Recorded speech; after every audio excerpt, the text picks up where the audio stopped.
मदत पोहोचली आहे, मात्र प्रशासनाच्या दिरंगाईमुळे शेतकऱ्यांना नाहक त्रास सहन करावा लागतो। सरकारकडून अमरावतीत 108 कोटींची मदत अद्यापपर्यंत पोहोचलेली आहे। प्रशासकीय दिरंगाईमुळे शेतकऱ्यांच्या खात्यात पैसे आलेच नाहीत। सर्व्हर डाऊन असल्याने पिकांची ई-केवायसी होत नाहीये, असा आरोप अमरावतीतील शेतकऱ्यांनी केला।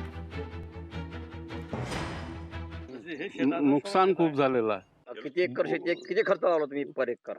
पर एकर 12 ते 13 एकरी खर्च आला सर। शासनानं आम्हाला भरपूर मदत द्यावी, 50,000 रुपये हेक्टरी मदत द्यावी, त्याशिवाय कास्तकार काही हे होणार नाही, टिकणार नाही आणि कास्तकाराची दिवाळी सुद्धा साजरी होणार नाही। माझी सरकारला विनंती आहे की शेतकऱ्यांना हेक्टरी 50,000 रुपये दिले पाहिजे, कारण वेळोवेळी सर्वांनी निवेदन दिले या संदर्भात। परवाच्या दिवशी तर तुम्हाला शिवसेनेच्या वतीनं शेतकऱ्यांना निवेदन दिलं, त्या कृषी विभागानं त्या शिवसेनेच्या आंदोलन शेतकऱ्यावर अक्षरशः गुन्हे दाखल केले दंगेखोराचे। म्हणजे किती मोठी शोकांती आहे। कृषी प्रधान महाराष्ट्र देशामध्ये अशा प्रकारचे शेतकऱ्यावर जर दंगेखोर म्हणून गुन्हे दाखल होत असेल तर आम्ही त्या गोष्टीचा निषेध करतो आणि शेतकऱ्यांना हेक्टरी 50,000 रुपयाची मदत भेटली पाहिजे। शेतकऱ्यांच्या पाठीशी सरकारनं खंबीरपणे उभं राहिलं पाहिजे।